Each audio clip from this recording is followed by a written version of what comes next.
All right. Well, let's gavel this to order then, just in out of respect for your time, Anthony Phillip. I appreciate you joining me here today. You are in. Where are you right now, this instant? I'm at home, Eastern Korea, Laventille, Trinidad and Tobago. Laventille, Trinidad and Tobago. And you and I have. I was trying to think of like where we first met, but I think it was in Crossfire's yard, maybe. Nope. Where? You tell me. ICT 2015, Stiffer Munch Spaniard. Aha. You didn't play in I Brooklyn played. before that? Nope. That was my first meeting with you. Okay. I was All right. supposed to play quarterfinals, but yeah, And what'd you end up never playing? got the time to finish learning the song. Oh, you didn't end up playing. Okay. No. Okay, but I met. Okay, all right, all right. Well, I apologize for not remembering correctly. I have this image burned in No my. problem. I have an image burned in my head of you playing quadraphonics in, like, in Brooklyn, and so Crossfire. yeah. And I've never. Crossfire. That was 2016. Scene. Okay, all right. Out of the box, right? No, no, no. That would have been No, the scene. scene. Yeah. Okay. All right. Well, we can get into that. Let's. Can you tell me a little bit about yourself? I realize I don't actually know a whole lot about your upbringing. I know that you're related to Kendall and Jerion, and there's in the Williams clan in general. You're very closely tied to. But can you just tell me, like, baby Anthony, like, what was your upbringing like? How'd you get into playing pan, and what was it like growing up in Laventille, Hmm. Trinidad? So, as I said, I'm from Laventille. I grew up in a shop which was run by my dad. My mother lived in Brooklyn. So, in the parent home, I lived literally a stone throw away from Port Sound Specialist Panyard. So, I've been around Pan my entire life. Hmm. But I started playing at the age of 11, no, 10, with a small group of us from around here, just the youth. We used to play, well, we used to go to the Panyard because we used to lime around the yard and make trouble like any other typical little children. And this would be Desperado's And yard? one, no, some specialist. Oh, sound specialist. Excuse me. Okay. Yeah. And I have a guy from the yard by the name of John Campbell, better known as Mr. Morby. He literally took us under his wing and started calling us the Buccaneers Hmm. and started teaching us how to play and whatnot.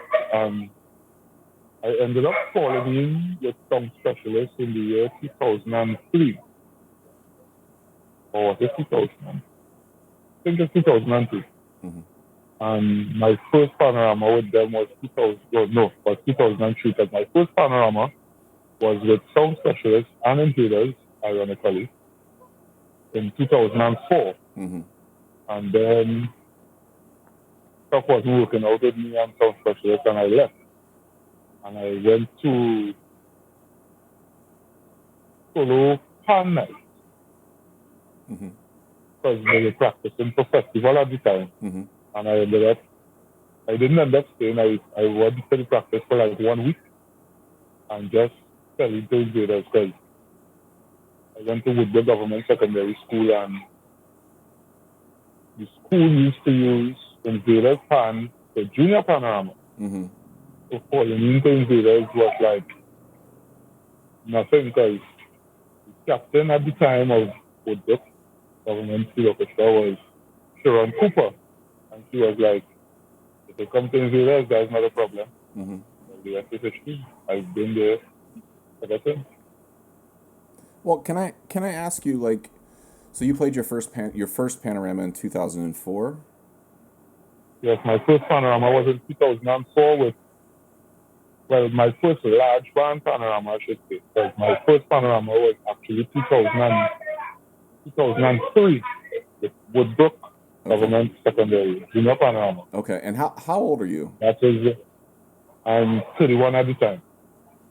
You're I'm 31 31 now. right now, sorry. 31 right now. Okay. I'm 41. Okay. So my it's just I'm putting things in order in time as I experienced them as a human being, and so, like, my first panorama in Trinidad was 2002 with Phase, the Do What You Want.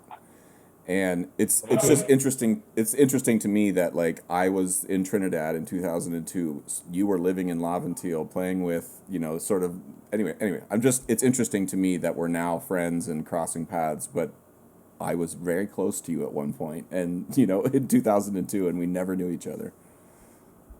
That's just life. Yeah, yeah. Nothing happens before it's time. So Well, let me ask you. I mean, Laventille, as somebody, I bring this up, me being in Trinidad in 2002, before the internet, before YouTube, before texting, there were no cell phones. I was by myself with a couple friends, but there was no way to connect to anybody other than who was right around us. We could get on a payphone if I wanted to. And Laventille was the place that was like, do not go there. It's awesome because desperados are at the top of the hill, but do not go. So I just had in my head as a 20-year-old kid that was just like, well, Laventille's a place, and Andy Narell's writing tunes about this place called Behind the Bridge, and that's how I'm learning about Laventille is through Andy Narell and some stories that I hear in there. Can you tell me like how much of that is bullshit, and how much of it, as a kid who grew up there, like what am I missing as somebody who heard the stories as a 20-year-old kid from somebody who actually lived there and grew up there?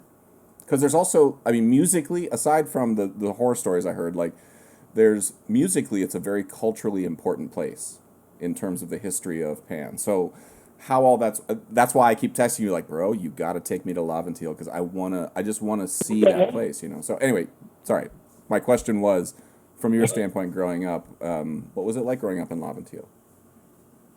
well, it was difficult at times because, as everybody knows, it's public knowledge. It's not a hidden crime, Hmm. but it it's not as bad as people make it out to be. And I won't say that only because I live here, because I have a lot of friends, Kendall included, Sherian included, Jerry included. A lot of the Brooklyn fraternity, they'll be like, boy, Laventille and wrong by you, and why you ain't coming up there. And it so happened that when they come, they don't want to leave. It's that kind of vibe now, but it have a serious vibe to it. It have a love to it. I mean, it's not stuff happens spontaneously, but that was them though, because the place really changed a lot. It's not as bad as it was, and still, it was not as bad as people made it out to be. Because unless you want to end up in crime, you don't have to end up in crime. Because a lot of brilliant minds come out of Laventille. A Hmm. lot of brilliant minds, and that's the side of Laventille that plenty people don't hear about. So Well, let me. it's a give and take. It's all about your perception of life, how you take it. Well, one of the things that I have been thinking a lot about in terms of like why do I why do I personally just selfishly, like if somebody was just like, okay, you have one group or culture of people that you can choose to live with for the rest of your life, like of the entire world, like all expenses paid, you can go, but you got to live there for the rest of your life.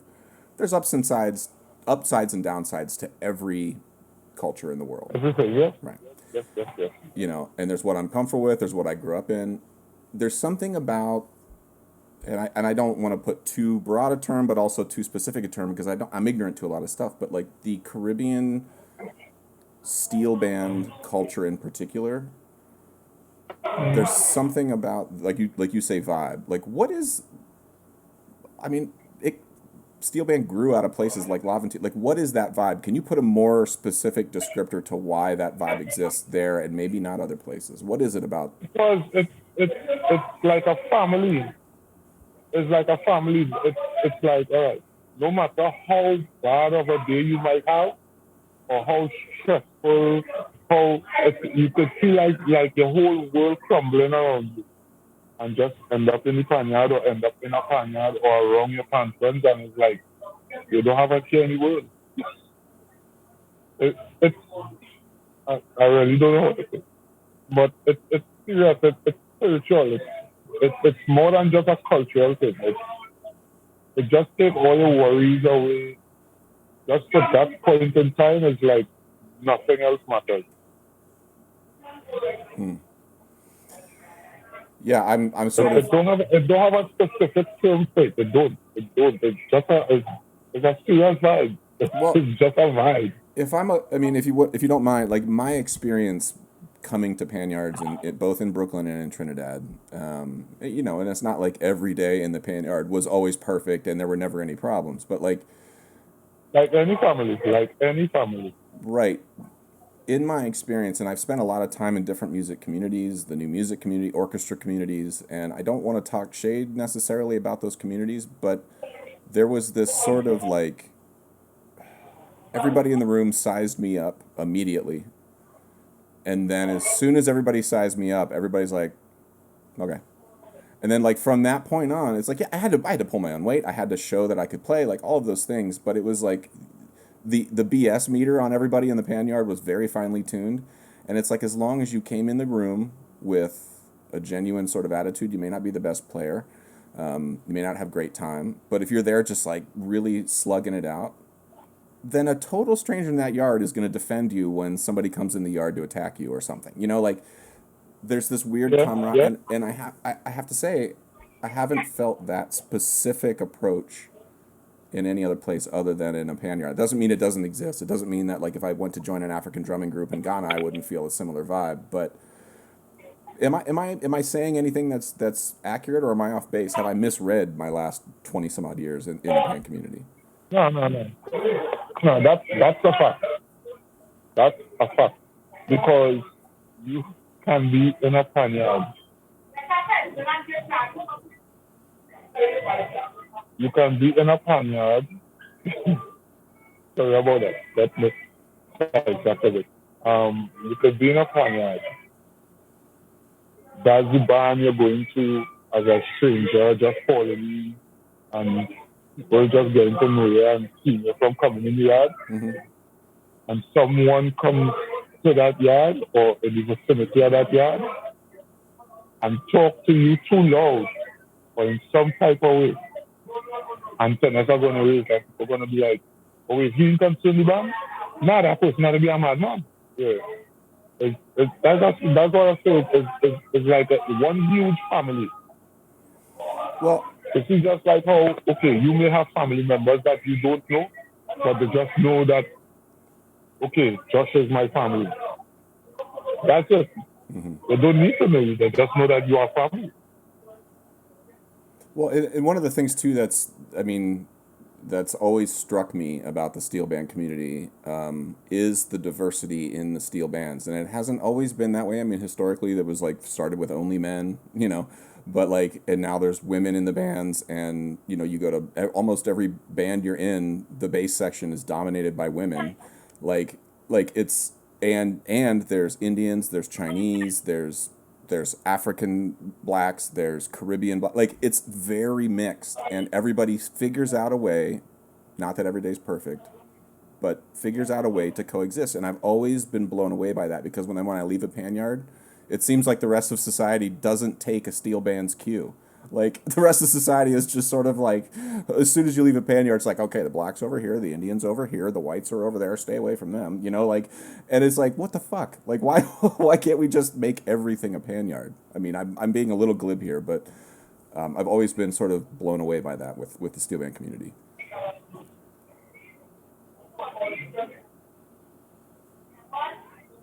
One second, Josh. One second. One second. Something.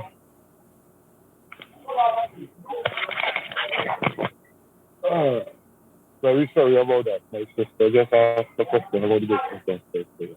All good. Wait, she just asked a question of you or me? No, no, no, no, no. The shop. She took over. Oh, got it. Okay, all right. So what did you hear of the last thing I said? That's what I was just about to say. Repeat the last question. I was just going to say that I've always been struck by the diversity in steel bands, and right now, especially in America, where diversity and racism and how people get along is really on the tip of everyone's tongue. There's a part of me that has always, and I'm being a little glib here, but like when I'm in a pan yard, I kind of, not that race doesn't matter. Of course it does. It plays into everything we do.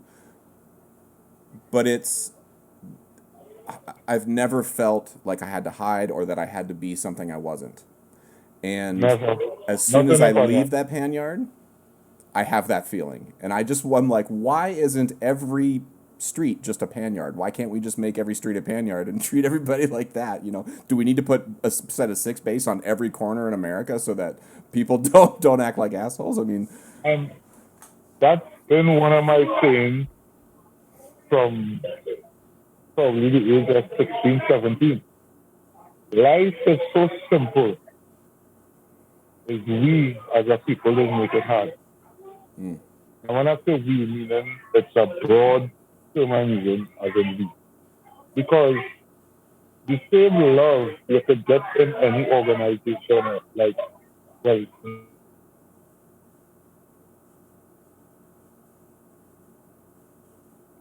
oh, you froze, Anthony.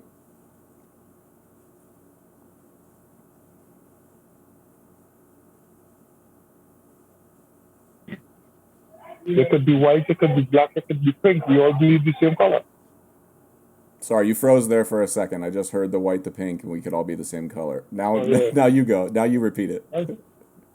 Yeah. No, that's what I'm saying. You could be white, it could be black, it could be pink. We all bleed the same color. So why fight over a color? Why divide ourselves over a color or a race or ethnicity? It just don't make sense to me. And that's why I'm so open-minded. I deal with everything. With me, what you see is what you get. Well, by now, I guess you would realize that. I do. What you Yeah. see is what you get with me.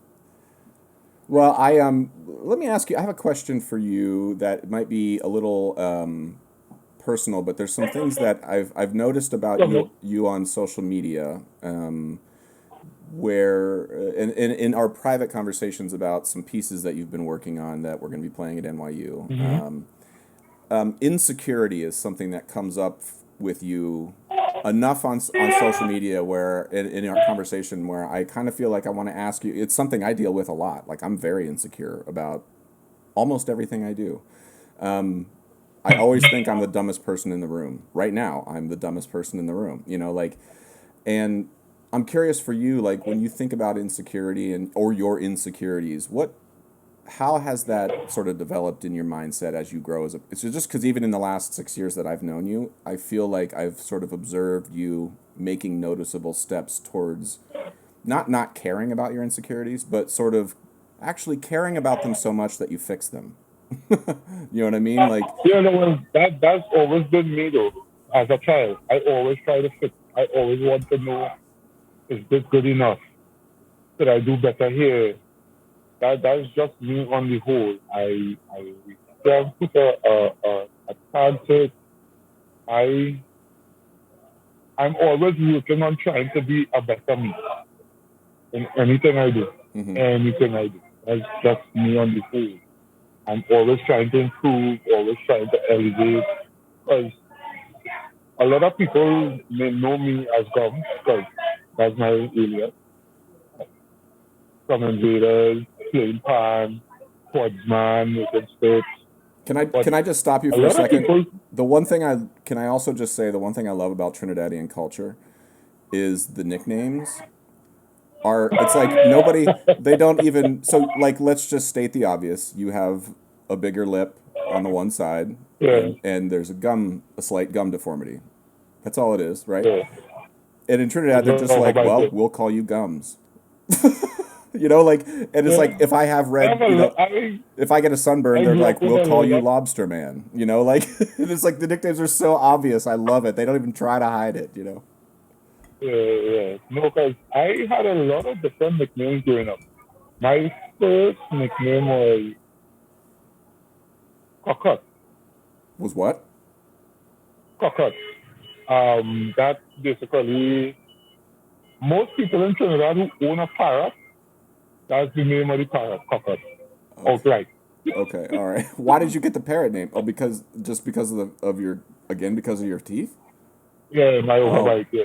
Okay, all right, all right. See, it's like Yeah, it's not even that Kendall. inventive. Like it's just, Yeah, that's I just accept it. I doesn't make anything a problem. well, but it's like Hugh Loy Yip Young. It's like he just calls it like everybody calls him Chinese man. It's like Yeah, Chinese man. I mean, if I called him that in different circuit contexts, somebody might think I was being a racist. It's like, no, no, no, no. It's just that's, Yep, I yep. mean, maybe it is a little Yeah, bit. I no, don't know, but it's just, it's what he calls himself. hey, some of the names just be ridiculous. Cause I'll leave it at that. That's fine. That's fine. Some Well, of the names just be ridiculous. what are some of your specific? Maybe we can sort of talk about your compositions because that to me has been a specific moment where you actually sort of get really insecure and are like, no, no, no, I don't know. You do it. You do. What are some specific? Why do you have those insecurities about your compositional instincts, or again, maybe I'm All misreading right, stuff. that's what I say. I won't say it's insecurity because I know what I want. But from working with you, especially that first experience in Crossfire Mm-hmm. with Team, I'm not sure if you remember. It happened this one night. You were drilling. The song was almost finished. But Kendall left to go to the airport, I think it was. Mm-hmm. And you was drilling a part. And you was just like, okay, let me try this. You didn't talk to Kendall, you didn't do anything. You just was like, offer your instinct, let's try this. And I was with Kendall come back in the yard and I was like, okay, just was at work. I like that. Keep it. I took a gamble. And that's just me composing music. Yes, yes. Because before I even started composing music, I worked under a lot of different arrangers. I have a lot of different ideas. Mm-hmm. And like when the Mani started arranging for Junior Panorama in Brooklyn, I used to be with the Mani a lot. And I'd be like, after he plays something for me, I hear the band play something, I'd be like, you could try this, you could try that. And when I put it down, to be like, I would have never hear that. So I always like an outside air. Mm. Outside air would always hear more than you might hear. Now, you may not always like the idea they may have, but I always looking for insights, always trying to learn, always trying to improve. And this is, I don't believe, my whole thing is why you feel I'm insecure. I don't believe you understand how high of a pedestal I have you on. Like, Well, you got to stop that, my friend. That's you got like, to knock that off why? because you know I may No, have a high I learned, pedestal, but my pedestal's buried like 30 feet into the ground, so you're actually only seeing the top 2 feet. no, because I actually learned a lot of drilling techniques from you. Okay. And that techniques I carry into intruders when I drill. Sometimes I try stuff I learn from being it under you. So I'm always learning, improving, trying to be a better me, Well, trying to perfect my craft. I apologize if the word insecure No, no, no, was no. the wrong word because for me, I'm always curious to see other people learning about themselves because for me sometimes that's how I realize how I'm learning about myself and sort of to see you to be like Anthony, what if you like took this section and just moved it over by 2 quarter notes but left the other section where it is. That's what composing is. I mean, it's a small part of it, but you know and so like you taking that and doing it is just me being like, yeah, here's another tool that I saw some other composer do a million times, like, and you can use it now. It's like it was free to me, you can use it too. But I'm also learning, like, I've learned a lot of compositional tools by studying the scores of panorama tunes, by going back and looking at the score of Jit Samaru's Pain in A minor, or seeing Misbehave and then comparing that to Wrong Again or Hello by Kendall Marcanotti and sort of seeing if you'd lay them all over top of each other, Like, okay, there's a lot of dark spots, there's a lot of similarities, but this is where this composer did something new. And this is where, Jit Samaru's scores are more linear this way. Like every line is coexisting, but there's a lot of lines happening. Boogsy's scores are like this. Just blocks of sound. And again, no value judgment, but that his scores are like that. Devon Stewart is a different vibe. Kendall Marcanotti, different vibe. Like, and then when I'm talking to a composer in the contemporary music world who's like experimental percussion quartets, like what I do studied at Yale, and they come into the room, I'm now thinking in the same way that Smooth Edwards is thinking, but in a different, but with somebody writing for so percussion. And it's like that cross pollination to me is really fascinating. And I'm kind of curious, like, what are the things you've learned the most about yourself as a composer now that we've had you've written now a second tune that we're going to play in the fall, Pandemic Blues? Like, what are some of the things that you look back on like 2 years ago, Anthony composer, and now you're like, oh man, if I'd have just knew that thing then. Well, could I answer this? I always, so before I reach the pandemic blues, I'll go back to Escape from Thyself. So I'll always be, anytime I'm in a quiet spot, it could be even in a panyard, I'll stand and I'll start to just full of vibes. And some people will be like, I'm not playing, what you hearing? I was like, nah, forget it. I always like I hearing something. So they have this one night we was in practice. I think Boogie was doing music. Yeah, I think Boogie was doing music and he was on a break. And I stand behind my pan and I just started to play. And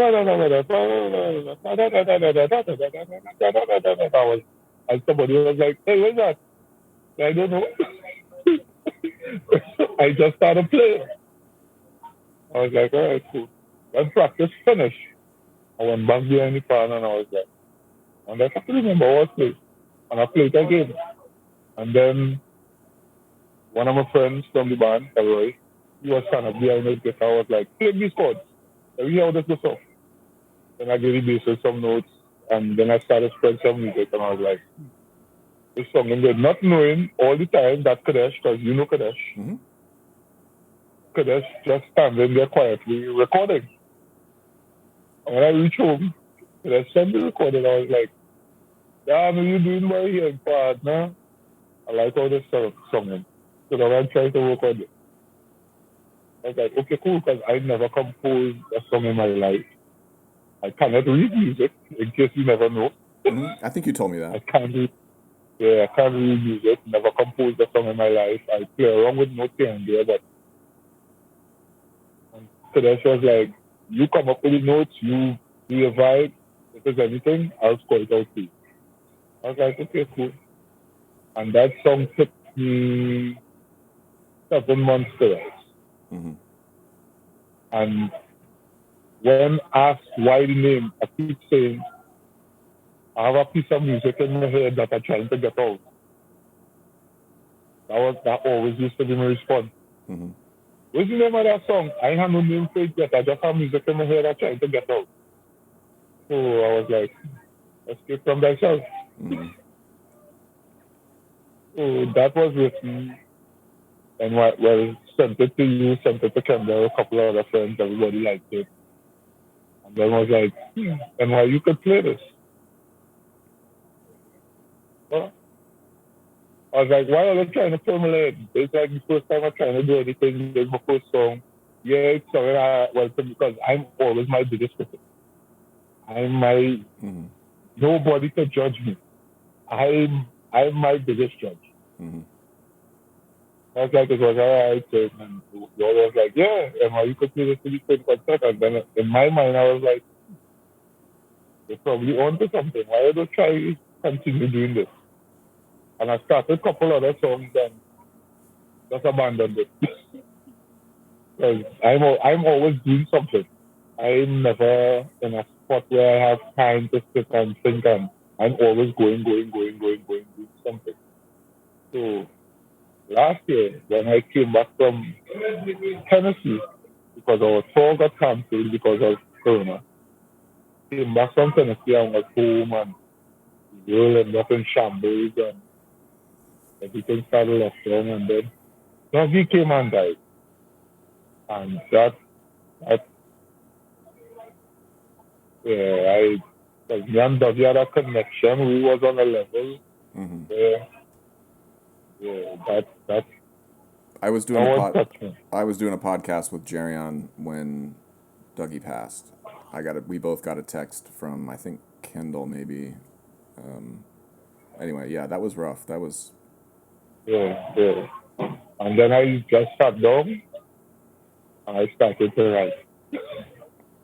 I just started doing music because, as I said, Escape from Thyself took me about 8, 9 months.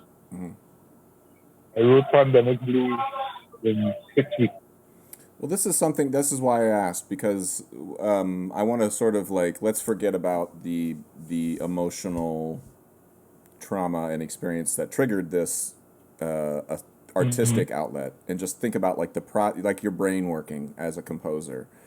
Like there's a data point here. There's two data points we can look at. The first one took you 7 months. The second one took you 6 weeks. Now, sometimes that happens. Sometimes a great symphony comes out in a month. Yeah. Sometimes a great symphony takes 7 months.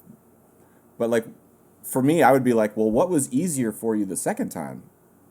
Like what? Like, it can't just be a traumatic experience that allowed the actual act of composing be better and Well, easier for you. for Like, so me, what for you? What was easier for you the second time?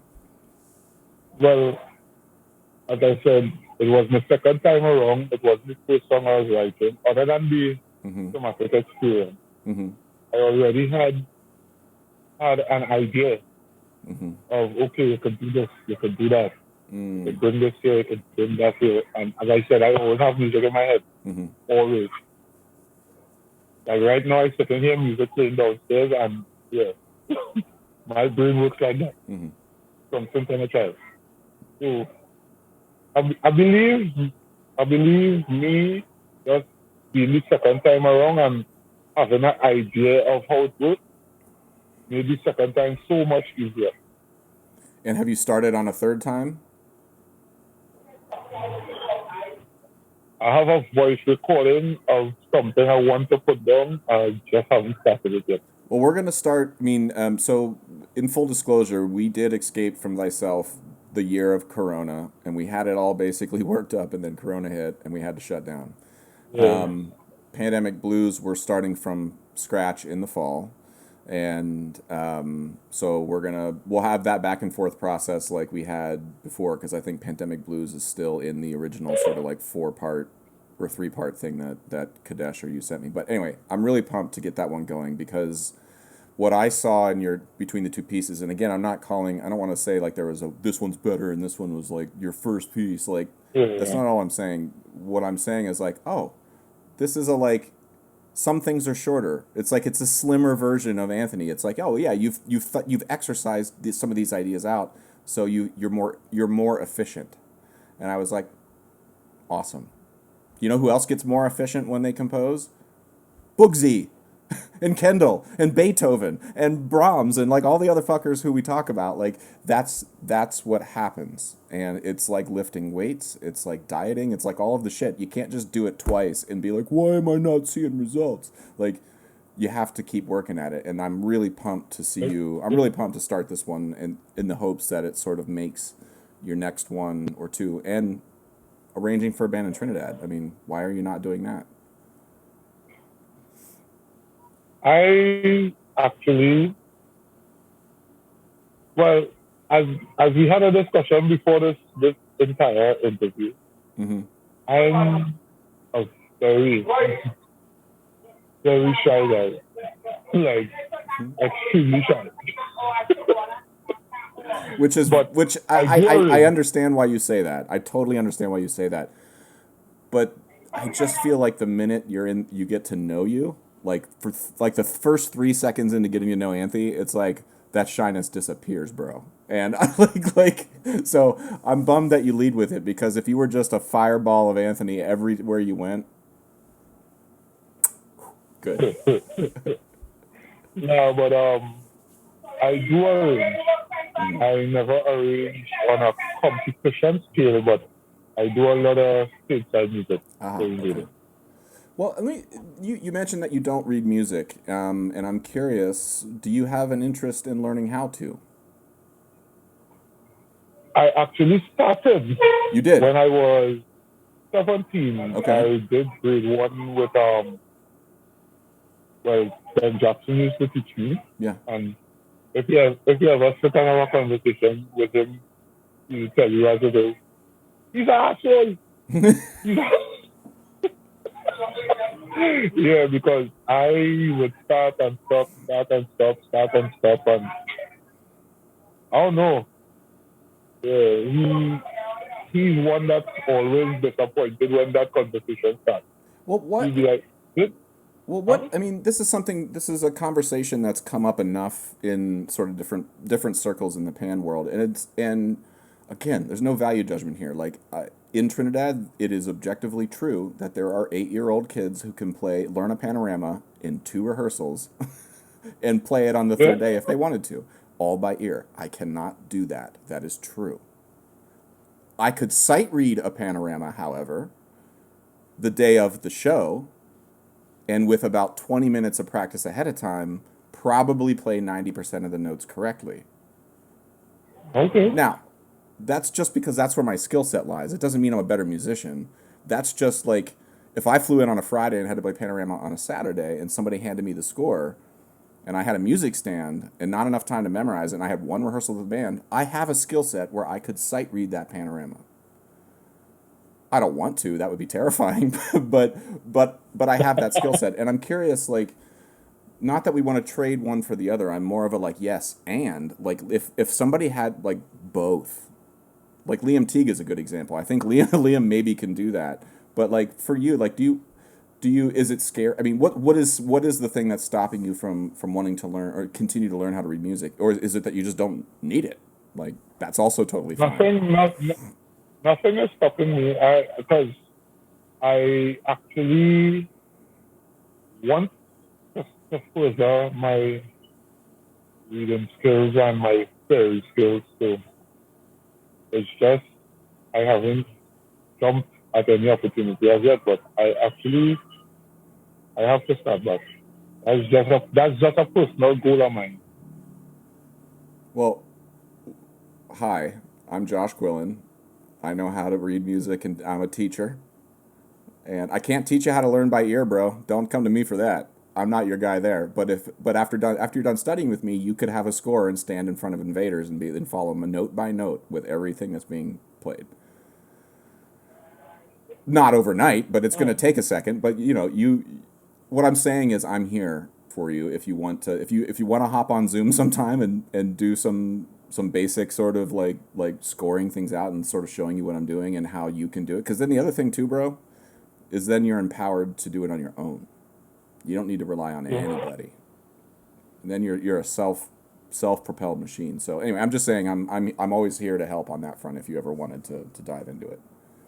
No problem. That's another discussion we'll have to have soon. Now, my only requirement though is that it's done over a large bottle of white oak and bacon shark in Trinidad. Can we do that?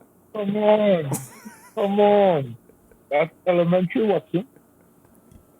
I can't do the punchin', and I'm not a Babash guy, bro. Like, I'm a straight down the pike white oak and coke. Are we not I'll friends change anymore? that. Are we not friends anymore? Oh no, no, no. Okay, all I'm right, I'm all right. I'm an ambassador of White Oak.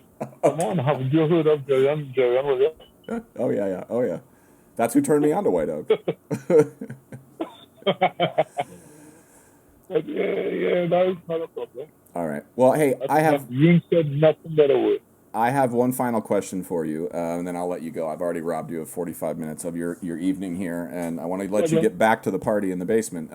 The for a foreigner like myself, like I think I mentioned the time me going to Trinidad in 2002, and sort of being thrown in the deep end by Cliff Alexis was sort of the person who vouched for me a lot. Two folks in Trinidad like Bugsy and Mikey in the rhythm section of Phase, and Skip, and like all these other folks. But I was thrown in the deep end when I got there. Like I was just like, you're standing here, and for 2 weeks nobody talked to me. Like it was just sort of. I mean, people were nice, but it was like I was just learning the part, and then it just like the floodgates opened, and from that point on, I felt like family, and it changed my worldview. It changed. I'm making this about me, but it's my podcast, so I'm going to do that. Like it really, it changed the way I am as a human being for the better in almost every way. I hurt my shoulder at Maracas Bay though. That was bad. I still feel it. I got hit by a wave, and I still have tightness in my back from that moment. What advice now that there's like like there was no podcast I could watch as a a sophomore in college to hear a guy like you be like, this is what Trinidad's about, here's why you should come. I was just, somebody told me it was okay, like, and that was it. What advice, if a college kid is watching this and is just has the inkling, like, I've played pan in high school. I grew up in the middle of Oregon, and it was just like an all-white high school, played pan, and I love it, and it was an awesome experience. Just didn't have a lot of exposure to the culture, but I've heard about going to Trinidad as being an important thing. What is what, you're an ambassador for Trinidad too, in addition to White Oak, like what should the thought process be of that 20-year-old Josh Quillen when they're thinking about coming to Trinidad? How should they prepare themselves? Who should they look to? Why should they do it? Okay. Other than Trinidad being epic, wonderful, awesome, all the great words in the dictionary, place to be, why should they do it?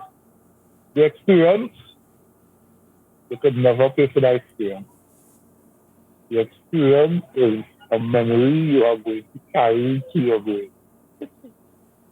It's just awesome. It's,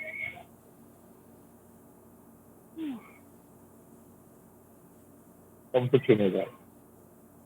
Great food, great vibes, great alcohol, great music, lifetime of memories. All in 2 weeks. And cut. That was awesome, bro. Let's do one more take. Just send it to Caribbean Airlines so that they can put it up on their website. No, bro, that was I feel like I've made it about myself and sort of my experience, but we talked a lot about the sort of familial. You mentioned family. Like I've never been to Laventille, but I know of the energy you speak. And I think the only thing I would add on to it is like one of the things I think I learned when I got to Trinidad is how important, I don't want to say honor culture, but the vouching for somebody. You're in someone else's home, Yeah, yep, and as soon yep, as someone yep, says you can take your shoes off, or you can sit on the couch, like those sorts of yep. things, like you're in the club, and you just building those relationships and having a friend, somebody and that could be me, it could be you, it could be whatever, like really lean on those relationships and trust those relationships. And if you trust those relationships, you will be, generally speaking, not that you'll have all great days. There's going to be a day where you're like, what did I just see? Like, and I've had several, every time I go to Trinidad, I'm just like, my head spins around sometime and I'm like, whoa, I'm going to put that one in the bank because I never imagined that being a thing. But at the end of the day, it's totally worth it. And I think the relationships I have with people still, if I walk to Phase Two's yard right now, I think Mikey in the iron section would recognize me. And that is a thing that's not lost on me. That's important as human beings. And I think anyway, that's the button I wanted to put on what you said.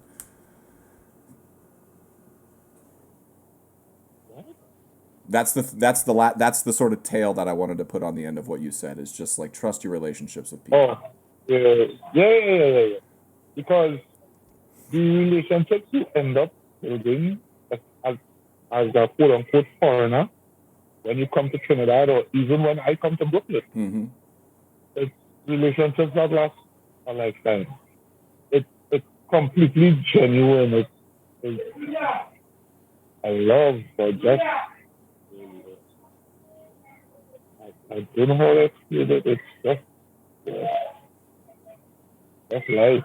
Someday humans will figure out the words for it, and it's okay that we don't have them now. I don't have them either. It's it's just a very Yeah. it's like I don't know if you, I'm secretly Right now we're still writing our own story, so I'm like secretly obsessed with like the universe and cosmology and astrophysics, and there's a thing out there called dark energy that just is 95% of the observable Light universe, energy, and light we energy. don't know, what it is. And I feel like when we're trying, and maybe that's what we're trying to describe. There's some energy that we can't actually like. It actually makes up most of our life. That energy, that love, It, that care it, is it 95. makes it makes sense when you're in the moment, but it just can't explain it. Right. And so, just if you, I hope everybody gets a chance to experience it in their life. But Anthony, this has been really great, and my door is always open. We can chat anytime about anything, and maybe we'll do a sort of pandemic. We've had 4 rehearsals on pandemic blues, and I think I'm not doing your music very well podcast, where I confess all my sins to you, but. I think it's going to be great. And like I said, it's going to be up on a program for the following May with Gustav Holst's The Planets, arranged by Mia Gormandy Benjamin, and as well as some other, we haven't programmed the other sort of more traditional Calypso or Soca or Panorama tunes just yet, but it's going to be a good program. So I'm glad we got to get your butt up here. Yes, yes, yes. I'll be there. Okay. Even if I have to swim, I'll be there. Well, I will be in Trinidad in January or in February, even if I have to swim. I've told Junior Regrello that I'm going to get a raft, and he's come down to Point Fortin, and I'll be rowing my way up. But well, hey man, in the meantime, stay healthy and stay safe, and I really can't wait to see you in person and sort of. Well, as you know, my door is always open. I have a curry corn soup and a nice bottle of white oak when you reach. Can we just sit here? Can we just sit here like this for a few minutes? And a hug, I hope, Anthony. I still am recovering from that drag hug that we had in Trinidad. It was amazing. So, well, hey man, stay safe and healthy, and I will look forward to chatting with you again soon. Okay, buddy? No problem. You take care, Jeff. All right, see you, buddy. Yeah, man, bye. Okay, I hope you enjoyed that conversation. This podcast is brought to you by Liquid Drum, liquiddrum.com down in Waco, Texas. My good friend Todd Meehan runs an amazing percussion company down there. Great merch, great content. Check him out, liquiddrum.com.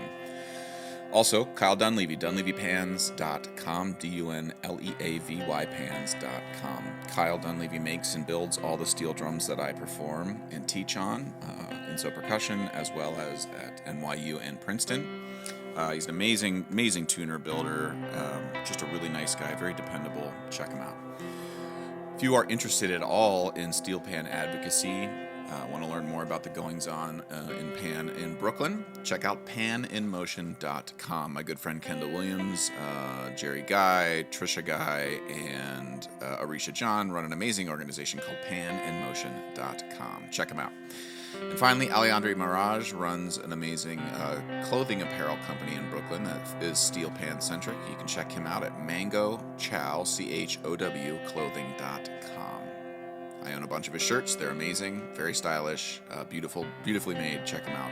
mangochowclothing.com. Okay, hope you're well. Talk to you soon. Bye.